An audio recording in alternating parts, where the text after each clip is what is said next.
Dans cette vidéo, je vais te parler d'un extrait qui est passé sur une célèbre radio française. Alors, cet extrait, il est de Michel Simès où il nous parle de sport et de maladie de Crohn. Et je suis pas du tout d'accord avec ce qu'il a dit. Enfin, en grande partie, je suis pas d'accord avec. Je vais te montrer l'extrait là et on se retrouve juste après pour t'expliquer pourquoi je ne suis pas d'accord avec. À tout de suite. Alors, la maladie de Crohn, c'est une inflammation de l'intestin et le risque, c'est l'hémorragie. Donc, pas de sport quand on sent une poussée de la maladie. En revanche, quand vous vous sentez mieux, tout est permis à l'exception des courses à pied d'endurance. Ouais. Alors, il est évident que pendant une poussée, il faut pas faire du sport. D'ailleurs, moi, pendant une poussée, je suis incapable de faire du sport. Tu vois, j'ai mal au ventre, je suis super fatigué, j'ai du mal à me déplacer. Je suis vraiment incapable de faire du sport. Maintenant, quand ça va bien, quand tu n'es pas en poussée, quand tu as des légères douleurs, mais rien de méchant, je vois pas pourquoi on se priverait de faire de la course à pied, même si c'est de la course à pied en endurance. Je vois pas pourquoi on se priverait de faire cette course à pied, si on aime ça. Pourquoi on se priverait de faire du sport quand on sait les bienfaits généraux qu'a le sport sur notre santé? Je vois pas pourquoi on s'en priverait, vraiment. Alors Michel Simès, si tu regardes cette vidéo, eh ben j'aimerais que tu nous expliques, toi, pourquoi tu considères que la course à pied n'est pas bonne, n'est pas compatible avec la maladie de Crohn. Donc si tu regardes la vidéo, merci de nous mettre ça en détail dans les commentaires, c'est super sympa. Donc moi personnellement j'aime beaucoup la course à pied, d'ailleurs je pratique en loisir, tu vois, de façon régulière, par contre 2 fois par semaine, alors je cours entre 8 et 15 km. Alors je courais déjà avant mon diagnostic, mais depuis que j'ai la maladie de Crohn, depuis que j'ai eu ce diagnostic, eh ben je prends beaucoup plus de plaisir à courir. Pourquoi? Parce que maintenant j'ai pris conscience à quel point il est important que je m'occupe de moi. Il est important que je prenne du temps pour moi. Et ce moment de course à pied, eh ben, c'est mon moment à moi, tu vois. Je me retrouve tout seul et c'est mon moment à moi. Ça vaut vraiment, par exemple, une séance de méditation. Pour moi, la course à pied vaut une séance de méditation. Et puis quand je cours, je profite de la nature. Je m'arrange toujours dans mon parcours pour à un moment me retrouver au milieu des champs, au milieu de nulle part et être dans la nature. Et là, je me rends compte à quel point la nature est belle, à quel point cette terre est belle, à quel point on a de la chance de vivre sur cette terre. Avant, je m'en rendais pas compte, tu vois. Avant, je m'en foutais, j'allais courir au milieu des champs. Ouais, bah c'est bien, je courais, il y a des champs. Ok. Maintenant, vraiment, j'ai la sensation de me rendre compte que j'ai de la chance d'être ici, à cet instant T. J'ai de la chance d'être là.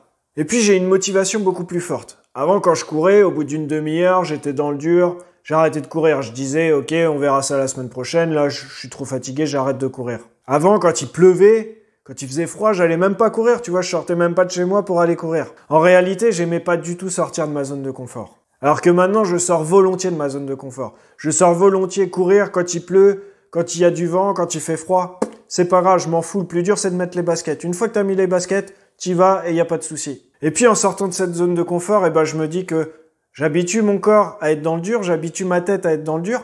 Et je me dis franchement que, si j'ai une prochaine crise qui arrive, eh bien, au moins, mon corps et ma tête seront un minimum habitués à avoir mal. Alors, la souffrance d'une crise n'a rien de comparable avec de la course à pied, bien évidemment.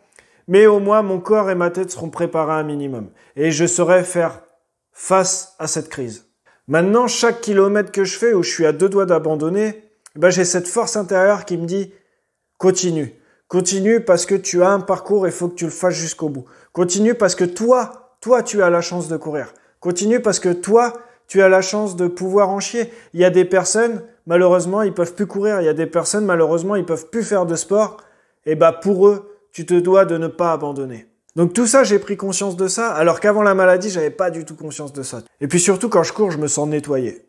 Alors c'est tout bête, mais quand je cours et que je transpire, je me sens nettoyé. Je sais pas pourquoi. Mon corps, il se nettoie, tu vois. Je fais le vide à l'intérieur de moi.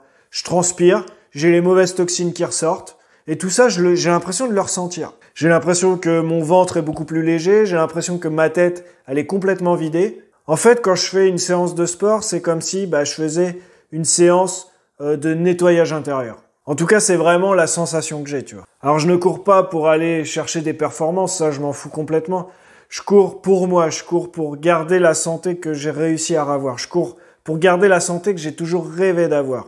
J'ai toujours rêvé d'avoir une bonne santé et avant de tomber malade, j'étais en mauvaise santé mais je m'en rendais pas compte en fait. Et cette maladie m'a fait prendre conscience que j'avais des efforts à faire et donc j'ai mis des actions en place et la course à pied a fait partie de ces actions même si avant, comme je te le disais, je courais avant mon diagnostic mais dès que c'était dur, j'ai arrêté de courir.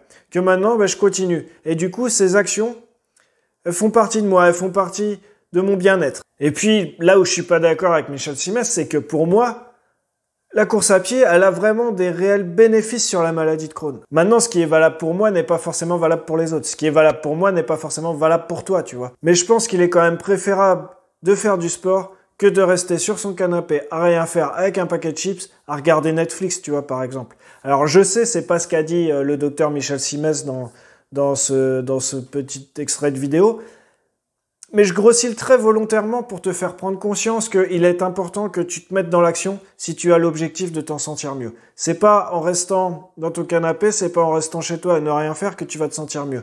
Il faut que tu te mettes dans l'action. Là où le docteur Simès se trompe, c'est que on est tous différents face à cette maladie. On réagit tous différemment face à nos traitements. On réagit tous différemment face à une poussée. On n'a pas les mêmes symptômes. D'ailleurs, c'est vraiment ce qui rend cette maladie complexe et c'est vraiment ce qui complique la médecine, c'est vraiment ce qui complique les chercheurs, tu vois, c'est qu'on est tous différents. Donc si tu as cette maladie de Crohn et que tu penses que courir te fait du bien, n'hésite pas, mets tes baskets et va courir. Ne te prive pas d'aller faire du sport si tu penses que ce sport te fait du bien. Fais un sport que tu aimes, mais bouge-toi. Reste pas chez toi sous prétexte que tu as une maladie. Donc si tu peux faire du sport, parce que si tu ne peux pas faire du sport, ok, c'est normal. Mais si tu peux faire du sport, eh ben ne reste pas chez toi, bouge. Il est évident que si tu es en crise, si tu es au fond de ton lit en ayant mal au ventre, tu ne pourras pas bouger, mais il faut que tu sois patient. Au bout d'un moment, cette crise va passer. Au bout d'un moment, si tu aimes la course à pied, par exemple, tu pourras recourir. Ne te prive pas de courir parce que les médecins te disent de ne pas aller courir. Non, si tu penses que ça te fait du bien, va courir. Pour moi, faire du sport, n'importe quel sport, que ce soit de la marche rapide, que ce soit de la natation, que ce soit du vélo, n'importe quel sport, pour moi, c'est bénéfique de toute façon pour notre santé. Il vaut mieux vraiment faire du sport que de rester inactif. Ça, c'est clair. Alors voilà, c'était mon petit coup de gueule vis-à-vis de Michel Simès. Bon, un petit coup de gueule gentil, parce que, bon, voilà, Michel Simès, je l'aime bien. Enfin, je l'aime bien à travers les émissions que je regarde. Je trouve que c'est très instructif, ces émissions. Donc, j'ai aucun souci avec Michel Simès. Voilà, j'espère que cette vidéo vous a plu. Je vous invite à vous abonner si ce n'est pas déjà fait, à aimer, à partager, à commenter. Enfin, vous me faites quelque chose. Et je vous retrouve lundi prochain 12h12 pour une prochaine vidéo. Ciao, ciao!